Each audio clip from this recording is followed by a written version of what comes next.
Now, in terms of Bristol Rovers, obviously relegated from League One after finishing 22nd in the table. Obviously, a very, very tough division with the likes of Birmingham City, Wrexham going in and investing heavily as well. But, you know, they fell short massively across the entire campaign. So much inconsistency, not many spells of winning games either. And, Calderon, obviously, who took over mid-season, couldn't prevent the drop. His job came to an end. And Darrell Clarke comes in. I mean, that sort of spells a bit of positivity. He was the architect of back-to-back promotions, and he's been reappointed on a 3-year deal. He's got so much past success, and this long-term contract offers a bit of stability and vision, to drive that rebuild.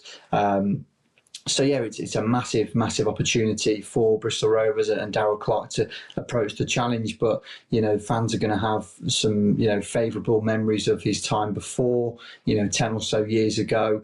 But he needs to still do the business in League Two and get them right back up to League One, the first time of asking. So Dan, our Bristol correspondent, Dan, look at Rovers, look at their outlook in terms of where they're going to be, their infrastructure, their long-term plans, because a lot's going on in Bristol at the moment with managerial changes, etc. And Rovers are going to want to be the team that are talked about in a positive way next campaign. Yes, Charles, there certainly is a lot going on at Bristol Rovers and the quarters at the moment, as well as, of course, the Memorial Stadium.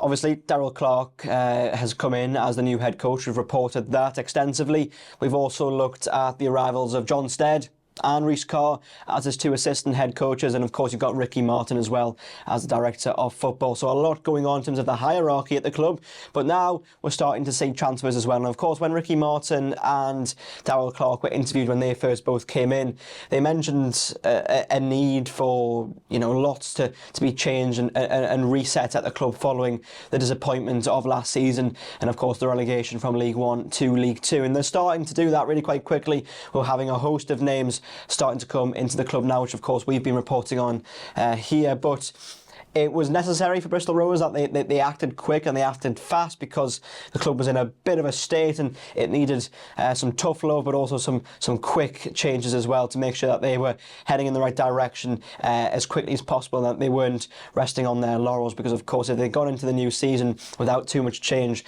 as much as you've got a new manager and new coaches, you often think, is that rot still there? But the fact that they're changing things up as quickly as possible, that's probably the best way to seed it out a bit. So obviously, we can't say anything until really the ball gets rolling in the middle of August, but for the most part, things are looking good off the field at the moment, bringing in a lot of new faces to the club, which is what you want, and they're bringing them in early as well. And I think that's crucial, because you've got pre-season starting very soon now at the quarters, so you want players to be brought in as quickly as possible so they've got time to bed into the squad and bed into Darrell Clarke's way of coaching, as well as obviously the coaching philosophies of Rhys Carr and John Stead as well. Because if you don't do that, then all of a sudden you're playing catch up, and then by the time the season starts, you think the players actually know their roles, do they know what they're doing, do they understand what they want, or what is required of them from the coaches above. So you've got to get things done relatively soon, because otherwise things start to not work and unravel. Yes, you can bring players in later on in the window, but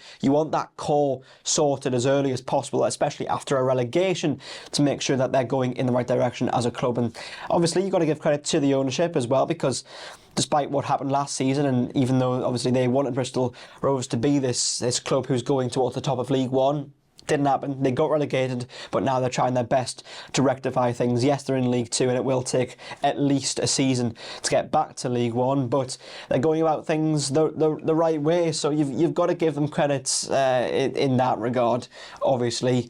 But obviously it's going to be a long season to come for Bristol Rovers, but they're going about things the right way this summer to make sure that it is, yes, a long season, but an enjoyable one as well. You don't want it to be going through it and it's getting tough and you're starting to lose games and get bogged down, because then of course the crowd turns and things can become really difficult all of a sudden. So lots to be excited about at the Memorial Stadium and the court. There's lots of new players coming in, and overall the direction of the club is just getting better.